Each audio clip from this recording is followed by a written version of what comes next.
Мен Алдабергенова Замира Арғынғазы қызы, Маңғыстау облысы Мұнайлы ауданы Шоғы Мұңауыл атындағы нөмірі 5-ші жалпы білім беретін мектептің қазақ тілі мен әдебиеті пәні мұғалімі. Санатым педагог шебер. Мен әкелген тақырып, мен құраған әдістер.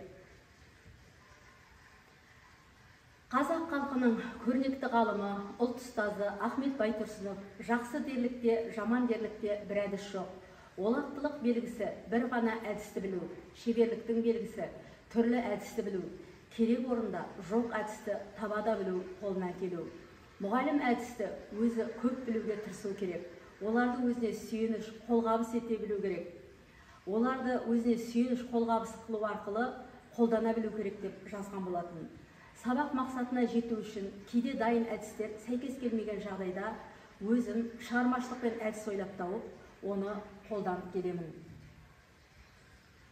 Тақырыптың мақсаты оқу бағдарламасына сәйкес оқу мақсатын жүзеге асыру үшін өзім құраған әдіс-тәсілдердің тиімділігін іс тәжірибеде зерттеу, әдіс-тәсілдер арқылы білім алушының сабақта қызығушылығын оятып, білім сапасын арттыру, бала бойында білім-білік дағдыларды қалыптастыру және дамыту. Міндеттері: әдіс-тәсілдерді баланың жас ерекшеліктеріне сәйкес іріктеу, сабақ мақсатына оңай әрі жеңіл жету жолын қарастыру, әдіс-тәсілдер арқылы жұмыс түрлері, тапсырмаларды жеке, топпен, жұппен орындауға ыңғайластыру, ойлау дағдыларын жүзеге асыруға негіздеу, әдістерді кез келген аудиторияда, сыныпта қолдана алу мүмкіндігін қарастыру, тілдің 4 дағдысын қалыптастыруды жолға қою, жеңілден күрделіге, біртіндеп өтуге мүмкіндік беру, функционалдық сауаттылықты қалыптастыру, сыни көзқарасты ояту, шығармашылық қабілеттерін ашу және жетілдіру. Идея өзектілігі. Дайын әдіс-тәсілдер кейде сабақ мақсатына жетуге сәйкес бола бермейді. Белсенді әдіс-тәсілдер бір сабақта тиімді болғанымен, келесі сабақта баланы жалықтыратынын, кейде барлық оқушыны танымдық әрекетке тарта алмайтынын байқаймыз. Осы жағдайда мұғалім шығармашылықпен әдіс ойлап тауып, оны сабағында қолданып көру керек. Әрқашан дайын нәрсені пайдалану, үйренген машықтан шыға алмау мұғалімді жалқаулыққа әкеледі. Идея зерттелді ме? Өзім құраған әдістер іс тәжірибеде зерттелді. Ізденіс, шығармашылық, іс тәжірибені зерттеу арқылы бір сарындылықтан арылып, оқушы белсенділігін оятуға, нәтижеге жетуге болатындығына көз жеткіздім. Қызығушылық себебі. Менің әдіс-тәсілдерді құрауға деген қызығушылығым сабақта тілдің 4 дағдысын қалыптастыруға арналған жүйелі әдістер өте аз. Әр сабақта көп ізденуге тура келеді. Дайын әдістер кейде тиімді, кейде тиімсіз болып, баланы қызықтыра алмайды. Табысты, нәтижелі сабақ өтіп, білім сапасын арттырсам, бала мүмкіндіктерін ашып, қызығушылығын оятсам деген ниетпен өз шығармашылығымды сынағым келді. Қазақ тілі сабақ үшін құрастырған әдіс-тәсілдерім тілдің 4 дағдысын меңгертуге арналған. Тыңдалым, айтылым дағдыларын қалыптастыруға арналған тиімді әдіс-тәсілдер. Бірінші, қысқаша ғылыми жоба әдісі. Тыңдалған мәтін негізінде бірінші мәтін мазмұны бойынша тезис, яғни жоспар құрастырады. Екінші, мәтіннің аннотациясын айтып береді. Үшінші, мәтіннің құрылысын, кіріспе негізгі қорытынды бөлімдерін табады, соңында мәтінге пікір білдіреді. Нәтижесі, мәтінді мұқият тыңдайды және тапсырманы орындау арқылы жүйелі сөйлеуге, логикалық ойлауға, еркін пікір айтуға және топпен, жұппен жеке жұмыс жасауға мүмкіндік болады. Екінші, эстафета әдісі. Тақтаға 5-6 бала шақырылады, тыңдаған немесе үйге берген шығарманың бірінші жолын мұғалім бастайды да, ортада тұрған баланың біріне орамал тастайды. Сол бала мәтін мазмұнын жалғастырып айтып келеді де, орамалды тағы бір балаға тастай салады. Кезекті орамал алған бала мазмұнды жалғастырып айтады. Осылайша кезек-кезек айту арқылы шығарма мазмұнын түгел айтып шығады. Айта алмай қалған бала ойыннан шығып, орнына басқа бала шақырылады. Нәтижесі, шығарма мазмұнын толық меңгереді, кезектесіп айту арқылы тыңдаушыны жалықтырмайды, бірнеше балаға қалыптастырушы баға қоюға мүмкіндік болады. Үшінші әдіс қармақ әдісі. Тыңдалған мәтін мазмұнына қарай бірнеше сұрақтар құрастырады. Отырған оқушылар мәтін мазмұнын сұраққа айналмаған тұсын тауып, өзіне сұрақ қояды. Жауап берсе, отырады, жауап бере алмаса, сұрақтарды қайта құрастыру тапсырылады. Келесі әдіс төреші әдісі. Тыңдалған мәтін бойынша екі оқушы шығады. Негізгі ақпараттарды бірінші оқушы, қосымша ақпараттарды екінші оқушы, дұрыс-бұрыстығын салыстырып, өз нұсқасын үшінші оқушы айтады. Шатасқан шатпақ әдісі. Әуелі мәтін тыңдалады, сосын мәтін мазмұны шатастырылып жазылған парақтарды топтарға таратып береді. Олар белгіленген уақыт ішінде шатасқан шатпақ жазуды өңдеп, мазмұнды қайта айтып береді. Нәтижесі дұрыс тыңдап, дұрыс әңгімелеуге үйренеді. Алтыншы әдіс қағып ал әдісі. Тақтаға бірнеше оқушы шығарылады. Мұғалім кім дегенде тыңдалған мәтіннің кейіпкерлерін айтады. Қайда дегенде оқиға болған мекенін, қашан деген кезде болған уақытын, не болды дегенде болған оқиғаларды айтып береді. Айта алмай қалған оқушы ойыннан шығарылады. Нәтижесі мұқият тыңдау, жылдам жауап беру. Жетінші әдіс суретші әдісі.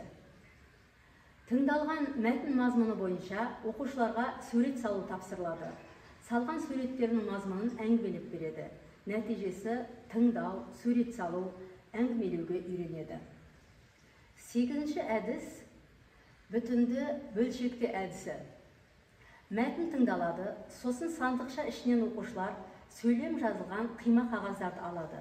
Қима қағаздардағы сөйлемдерді мазмұнға сәйкес реттілігін тауып, флипчартқа жапсырады да, мазмұнын қысқаша әңгімелейді.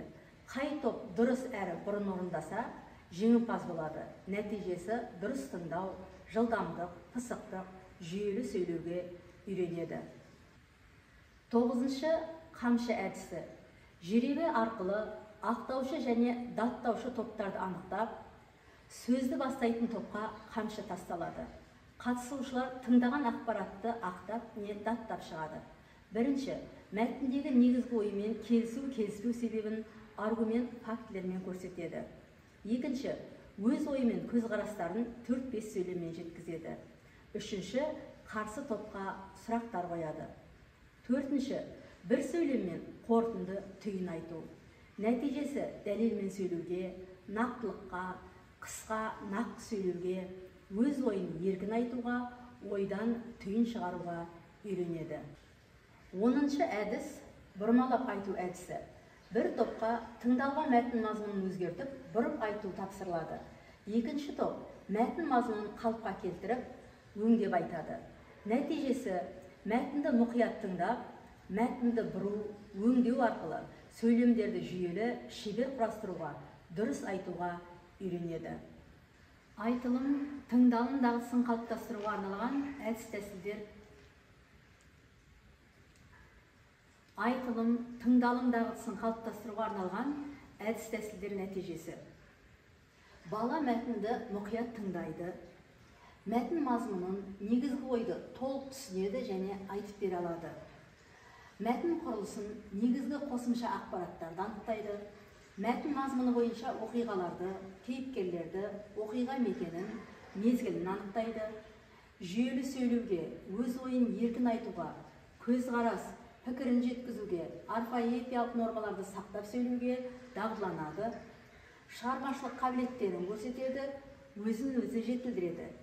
Мәтінді тыңдау барысында танымдық білімі артып, талдау, айту, әңгімелеу барысында сыни қазға көзқарасы өседі, тілі дамиды. Оқылым, жазылым дағдысын қалыптастыруға арналған әдіс-тәсілдер. Бірінші, шұрайлы тіл әдісі. Оқылым мәтініндегі заттар мен құбылыстарды перифраз тәсілі арқылы қайта жазып шығады. Кім қанша сөзді перифраз тәсілімен ауыстырып қолдана алса, жеңімпаз болады. Топқа да, жұпқа да, жеке орындатуға да болады. Екінші, редактор әдісі. Әдейі қате жазылған мәтіннен орфографиялық және пунктуациялық қателерді тауып редакциялайды. Жұп пен жеке орындауға тиімділігі жоғары болады. Келесі 6 бөлік әдісі. Шеңберді 6 бөлікке бөліп, оқылым мәтіні бойынша білгенін, түсінгенін, тақырыбы, идеясы, әдеби тілдік норма, яғни сөйлем мүшелері, немесе сөз таптары, тағы басқаларды, стилі мен жанры деген айдарларды жазып шығады. Оқылым және жазылым дағдысына арналған әдістің келесісі ол конструктор әдісі. Оқылым мәтіннің композициялық құрылысын әдейі бұзып, құбылыс оқиғалардың орнын ауыстырып жазады да, көршісіне немесе екінші топқа қайта құрастыруға береді. Кейде мұғалімнің өзі берген бұзылған құрылысты қайта құрастырып жазып шығады. Келесі нүктелі өлең әдісі. 4, 5 немесе 6 жолды өлең беріледі, арасында сөз тіркестерінің орнына көп нүкте қойылады. Көп нүкте орнына өткен шақта тұрған сөзді тауып қойыңыз, немесе бері қарайлы сөзді тауып қойыңыз деген сияқты әдеби тілдік норма мақсатындағы тапсырмалар беріледі. Келесі 6-шы әдіс сығымдау әдісі. Оқылым мәтіні бойынша негізгі ойды теріп жазатта ықшам мәтін құрастырады. Ықшам мәтінге тіл саласынан өтіп жатқан тақырыпқа сәйкес, мысалы етістік, термин немесе неологизм сияқты сөздерді қатыстырып жазады. 7-ші менің формулам әдісі. Әдеби тілдік норма бағыты бойынша оқыған ереженің формуласын құрастырып шығады. Ережені шартты белгілермен формулаға салып жаттаса, оқушы есінде ұзақ сақталады. Мысалы, шақ түрлері тақырыбын өтіп жатқанда, осы шақ пен келер шақты немесе өткен шақты шатастырып алмау үшін өздеріне арнайы формула шығартып есте сақтауына мүмкіндік жасауға болады. Қалып етістік қосылған ЖЖ тең нош. Бұл дегеніміз қалып етістік қосылған жіктік жалғау тең нақ осы шақ. 5 қосылған К, жақша ішінде АЕИ қосылған ЖЖ тең АОШ. Бұл дегеніміз етістік қосылған көсемшенің АЕИ формалы жұрнағы қосылған жіктік жалғау тең ауыспалы осы шақ. 5 қосылған ЖЖ тең жөш. Етістік түбіріне жіктік жалғауды тіке жалғайтын болса, жедел өткен шақ шығады. Келесі бөлшектелген эссе әдісі. Эссе құрылымын бөлшектеп, шағын жазба жұмысын орындатуға болады. Алдымен эссе тақырыбы беріледі. Бірінші, тақырып туралы бірер сөз, және менің ұстанымым, менің тезисім деген тақырыпты бірінші қатардағы немесе бірінші топтағы оқушыларға тақырыпты түсіну туралы 5-6 сөйлем және тақырыпқа қатысты ұстаным мен тезис жазғызуды тапсырамыз. Екінші, аргументтер мен менің көзқарасым. Екінші қатар не топтағы оқушыларға тақырыпқа қатысты аргументтер мен көзқарасы жазғызу. Үшінші, ой түйіні және қорытынды. Үшінші қатар не топтағы оқушылар негізгі ойды, абзацтарды, түйіндеуші сөздермен қорытынды бөлімін жазғызу. Келесі әдіс құрақ көрпе әдісі. Қима қағаздармен тірек сөздер беріледі. Тірек сөздерді қолдана отырып, мәтін құрап жазады. Сосын мәтін тыңдалады да, өз мәтіндерімен салыстырады. Мазмұны сәйкес келген оқушылар жеңімпаз болады. Нәтижесі шығармашылыққа үйренеді, салыстыру арқылы талдау жұмысына үйренеді. Келесі жүйрік ой әдісі. Жүйрік ой әдісі мәтіннің жартысын тыңдататта әрі қарай өз оймен жалғастырып жазып шығу тапсырылады. Ең жақсы әдемі жалғасқан әңгімелерді өздері смайликтер арқылы бағалайды. Нәтижесі шығармашылыққа үйренеді, бір-бірін бағалауға үйренеді. Қорытынды. Қазақ тілі бойынша тілдің 4 дағдысын, яғни тыңдалым, айтылым, оқылым, жазылымды қалыптастыруға арнап, өзім құрастырған әдіс тәсілдерді барша сынып оқушыларына қолдануға болады. Екінші, сабақ мақсатына қол жеткізуге мол мүмкіндік бар.